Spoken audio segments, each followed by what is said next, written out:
Hello everyone and welcome to the EVN Disrupt podcast. My name is Nishdat Saturyan and I'm the editor of the creative tech section here at EVN Report. My guest today was Hayk Margaryan, the CEO of the National Center for Innovation and Entrepreneurship. We spoke about their initiatives to boost technology transfer in the country and the government's role in fostering an innovative ecosystem. Thank you for listening.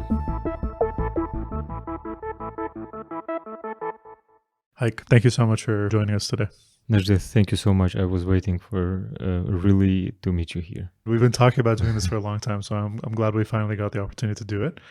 Hayk, so you're the CEO of the National Center for Innovation and Entrepreneurship, which is hosted under the Ministry of Economy of Armenia.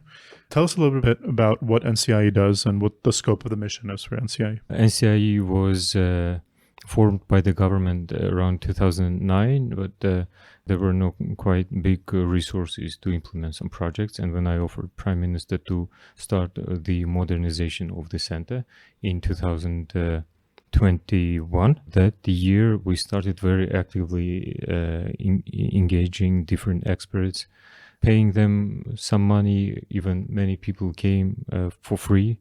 They said that we want to be engaged in building the innovation ecosystem in Armenia and simultaneously doing the reform of the center to have better governmental structure. At this point, we're doing some pilot projects. Also, we have some fixed governmental projects, and the main scope of activities is, the main one is Technology Transfer Office, which is in the process to get a separate governmental decision and additional budget. Business Support Office, we're giving initial coordination in consulting information to international businesses, innovative companies, startups who would want to come and work in Armenia.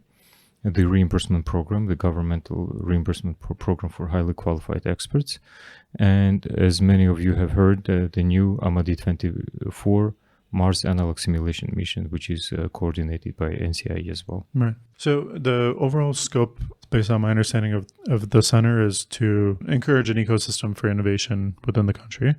I think often a lot of people might not see the role that governments can play in helping foster innovation. It's rare that innovation is accidental, right? And Yes. There's a support system and an ecosystem that really encourages and makes it thrive. Tell us a little bit about what people should know about what positive roles governments can play to help foster that, especially in the context of technology transfer. I think that would be really interesting to people. Yes, from the beginning, I, with the help of few experts in technology transfer, there are not many of them in Armenia, but because of our diaspora resource, we invited one professor from Texas University in Austin and one expert here in Armenia, Vartan Gevorkyan, who is the representative of Armenian engineers and scientists of America.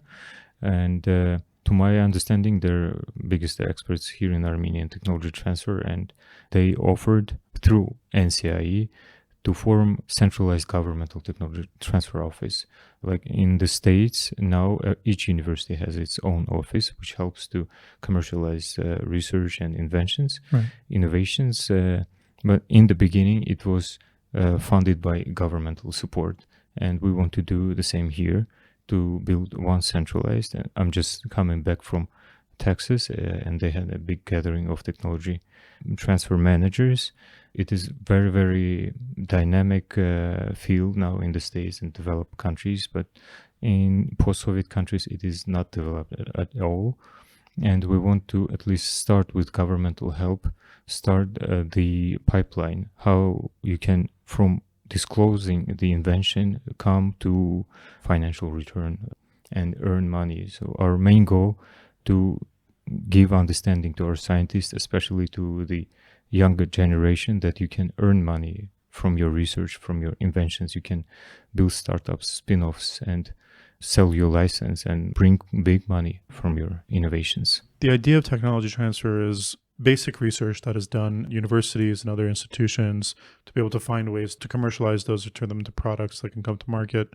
What are some of the types of things that you would be funding? Would it be like early stage funding for a startup that might be spinning out of a lab, or is it some other area in the pipeline that you guys are trying to cover? At this point, we fund only the highly qualified experts. If the organization brings the expert from abroad or from Armenia, and we give the reimbursement of their salaries up to 70% per month and up to 2 million drams per month for the universities, and for other institutions up to 1,500,000 drams per month.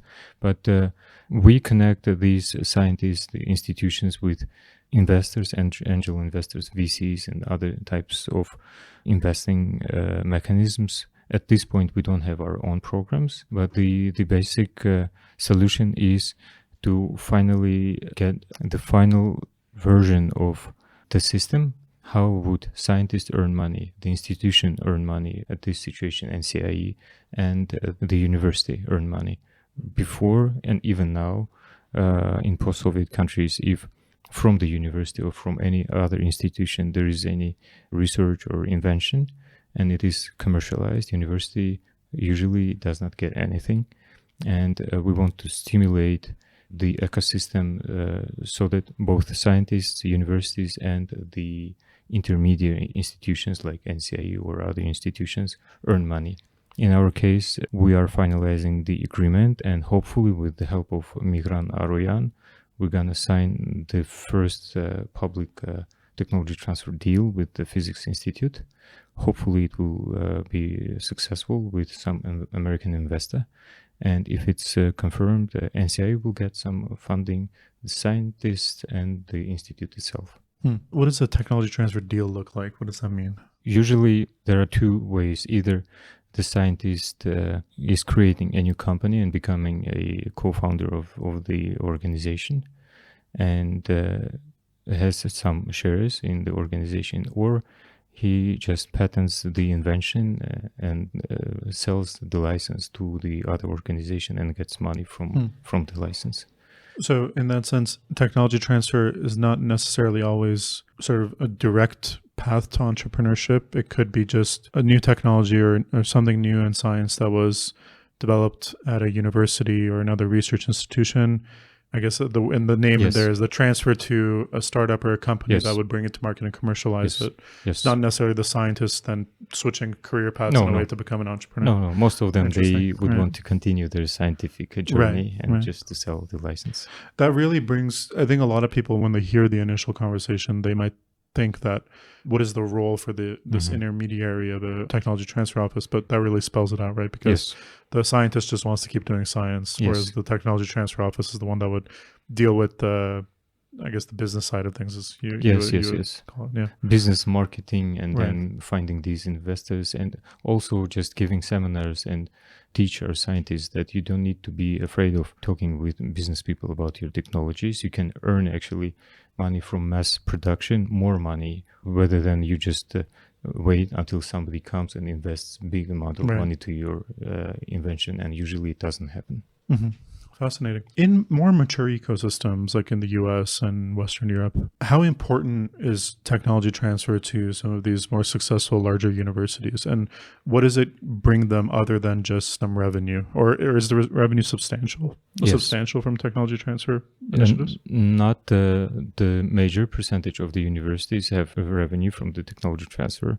But let's say Harvard University, I think, is the most successful one in the States and earns a lot of money annually from technology transfer. But this is Harvard. And by the way, one of the leaders of the office is Yelena Bisharian, Armenian woman as well, who is helping us here as well. But the main thing is that government understands that it's not only about revenue for the institution. It's developing the ecosystem, helping scientists and finding these hidden gems. And you just need how many iPhones you need, how many Apples you need. One, and you can just boost the entire ecosystem. Even here in Armenia, and many people are asking, do we have this potential? Do we have this research? Do we have these inventions and with a good commercial potential patents? We're saying maybe we don't have many of them, but we just need one or two great ones, and we definitely do have them. We just need to connect them with right investors, with right people, and negotiate the whole process and license correctly. And it will just give the big trigger to the entire scientific and science-based economy. What about from the perspective of improving the university's reputation globally and also being able to attract scientists, researchers, lecturers to those institutions? Does it play a positive role in that sense? It is actually, yes. With this new reimbursement program, government actually subsidizes the largest portion of reimbursement money to the universities to help them to bring international expertise and professors from abroad. And government is ready to reimburse up to 2 million drams per month for the professors who would want to come and teach in the universities. And we are in touch with most of the universities in Armenia, and just recently signed the agreement with the High Commissioner's Office of Diaspora, so that together with them find these people who would want to come and teach in the universities and work here in Armenia, and then use this reimbursement program. Right. Is it something that academics look for when they're picking a university? Like, is successful technology transfer relevant to their choice, to their decision making? Some of the universities, like Agrarian University, for them it is critically important. Rector is a very active and flexible person, and he understands, and they have already some great inventions, and he is, I think, one of the most active people who would want to open technology transfer office in the university, and we are in close collaboration to bring experts to them, and maybe in the future, because at this point we don't have quite big resource, but in the future open joint accelerators for their students to help with their startups. You mentioned the Agrarian University. It's noteworthy because agriculture is an important part of Armenia's economy. And oftentimes, a lot of agrotech solutions are built for larger markets, not necessarily for Armenia. So if we have an agrarian university that is potentially producing tech that could help solve some of the domestic issues in the market, that would be a huge boost. Do you guys think about sort of strategic areas for the country that need to be focused on from a technology transfer perspective? And if so, what are those areas? You know, statistically, due from the Soviet periods, we were very, very strong in mathematics and physics. Actually, even now, per capita, Armenia is one of the leaders in the world by the research in this field, physics and mathematics. And that's why we are in very, very close cooperation with the Physics Institute. And hopefully one of the first deals in technology transfer is going to be on their base. And of course, Polytechnic University. So to us, these two fields are priority. Of course, biotech is growing, and agriculture, as you mentioned. Are those priorities because we have the potential for it, or because there's a need to solve some of the country's issues with it? Yes, both. These two fields have very big potential, especially in Armenia, as we mentioned, with our heritage and big research, but also it gives a foundation for a economic and national security. If we find correct inventions and solutions, it will just bring us big benefits. Right. For the country. Yeah. Just moving a little bit away from technology transfer, one of the discussions that I think maybe is not spoken about enough when it comes to innovation, but it was spoken about I had a really interesting conversation with the head of the Estonian Research Council when they were here for Digitech a few months ago. And they were speaking about making innovation more inclusive in the sense of ensuring that the benefits of having an innovation ecosystem in the country are more widespread. Oftentimes, we talk about how well the tech sector is doing and stuff, but it still touches maybe not everyone, certainly. It still touches a small part of the overall country. Is this within the scope of your center, and is it something that you guys think about it? And how do you think about it? How can we make it such that some of these advancements that we're making in Armenia sort of reach broader society and aren't left to, the 30, 40,000 people that work in the industry? Yes, I totally agree with you. The center has great mandate, but our resource, especially the active part of our center, is very, very limited. And I think what we have done within these 2 years, it's, to my mind, thanks to my team, is quite impressive. We have done the inventorization of most of the scientific inventions, and we have met most of the institutions and universities in the scope of technology transfer. And we are preparing the first deal and the agreement, which was not prepared, the official agreement.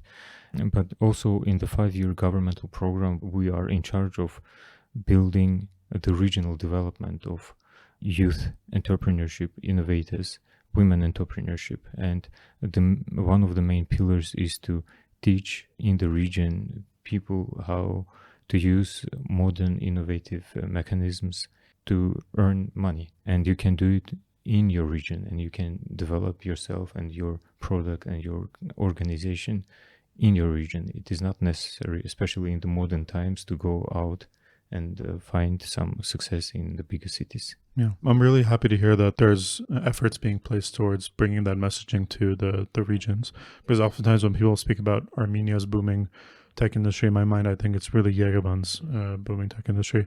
There's now some activity in Gyumri, and there's some initiatives to expand it to other cities, but we really have a lot of work to do on that front. Indeed, and together, one more thing, together with the Switzerland Chamber of Commerce, we're doing annual pitching sessions in the region for young entrepreneurs. Last year we did in Gyumri, and we invited scientists, micro business owners, women entrepreneurs, and actually wounded soldiers from the war. And they showed their projects, and they got funding from the Chamber of Commerce. And this year we're going to do in Vanadzor again to kind of help to develop this regional ecosystem. Fantastic. Let's speak a little bit about, you mentioned a few times the government program to reimburse the salaries of experts from abroad who wish to move to Armenia for some period of time. We spoke about that quite extensively a few months ago with Hovsep Patlakanyan from the Investment Council, who was involved in developing this plan. Can you give us an update on how it's going so far? Are there some numbers you can share with us? How successful has it been so far? Yeah, at this point it is quite successful. We have already 321 applicants from different fields, and they are working in 18 organizations. We have signed contracts with them and are waiting in the very nearest days are going to start the reimbursement itself.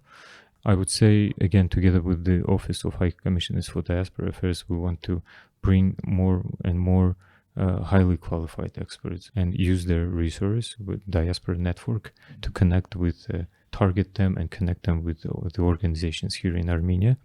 The goal is to increase productivity of the organizations by bringing the expertise, but it is not necessarily for people from abroad. Even here in Armenia, if there are people who match the criteria, they can apply. They can go to the organizations, work there, and then the organization applies. And if they are approved, they can get the reimbursement for their employees. I think that's one of the more interesting programs that has popped up recently. And even if the numbers don't reach like thousands or stuff, a few really key people in key institutions could make a huge difference. So I really applaud that. Hayk, this is really one of such a fascinating topic.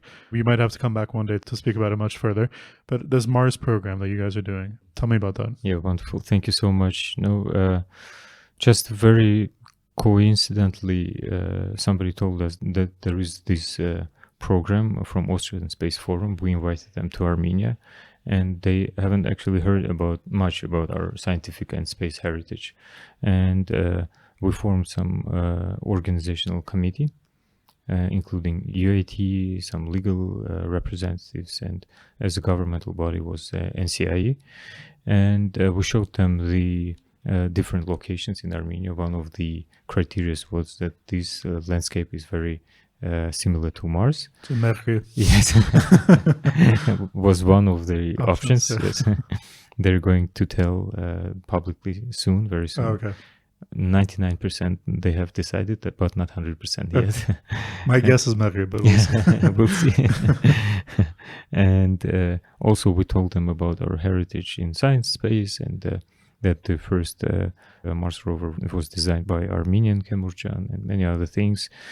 And they were really shocked that Armenia has this big potential, and actually many things have been forgotten, and they are saying, let's do it in Armenia. And it was actually very, very big excitement for all of us, because this will really help to rebuild our scientific and space heritage, because it's not only about space, it's mainly about scientific experiments during their mission.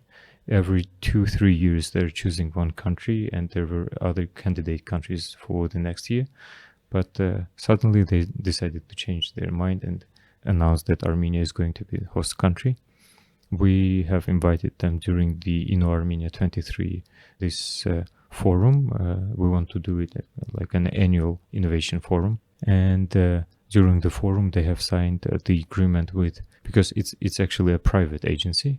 Austrian Space Forum, it's a private agency, even though the European Space Agency, they have introduced us to each other. And they have signed the agreement with another private Armenian aerospace agency for more flexibility. And in March 2024, they're going to launch this mission. They're going to build the base where it's going to be kind of a closed area where they're going to do a 1 month mission of analog simulation, Mars simulation. And what is very interesting for us, that I have approached our famous astronaut James Bagan, and he was so happy that something like this is happening in Armenia. He joined online, even though it was 4 a.m. in the States. He joined online, he greeted everyone, and he showed his support, and he until now is saying that I want to be engaged as much as possible. Fantastic. And build connections even maybe with American stakeholders as well. Yeah. It's so interesting. Not only you were telling the story of history of science in Armenia, but also at least twice now you've mentioned, prominent Armenians abroad who work in really top places. Like earlier you said Harvard's technology transfer office, and we have an astronaut. Their willingness to engage in developing these kinds of projects in Armenia is such a huge, I almost want to say luxury and gift that Armenia has, and utilizing that is, I think, hugely important. And it'd be so unfortunate to not utilize it. Right? I totally agree. Huge potential there. Yes, and to my mind, we are not utilizing it enough. Yes, even not to 10%, I think. Yeah, I want to ask you more about that in a minute, but quickly on the Mars project, can you tell us a little bit about what type of things they'd be experimenting with? They are going to do some interesting experiments during their mission related to soil, to plants, to human health, to rovers, to drones, to delay in frequency, latency, yes. All they're gathering data, which will help during, hopefully, in future missions, in real missions. Right. Hayk, earlier we spoke about utilizing professionals from the diaspora more within Armenia's different institutions, both governmental and not. You yourself, I believe, grew up in Russia. Is that right? And you came to Armenia with the Igor's program. Yes. And I think you're one of the more successful examples of Igor's participants. Another one is my good friend Agaz, which I think is a mutual friend of ours. What's your message to Armenians abroad that might want to get more engaged, specifically from your perspective in governmental bodies? Yes, thank you for the question, Nishte. I've been living in Russia, and it's interesting that I have experienced also talking with people in the West. I've been studying in the States and working in Canada as well. And what I have seen Armenians in diaspora, you just offer them some small thing, quite practical. Most of them will to come and do something good for Armenia.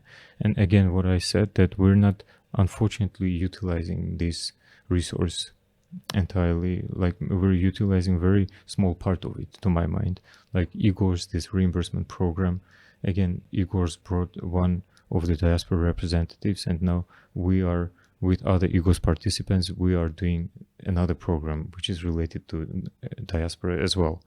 And if you engage more and more diaspora Armenians, definitely we have this hidden big potential, which is a lot bigger than any oil or anything else, gold or something, what our neighbors have, but they do not have this resource. And even other countries, when I meet their representatives, they say, you need to use it, even help us to approach these institutions where your diaspora Armenians work, because we cannot approach them, but you have this key to these institutions through your Armenians. Can you help us to go to these institutions? Even other people understand, other country representatives understand.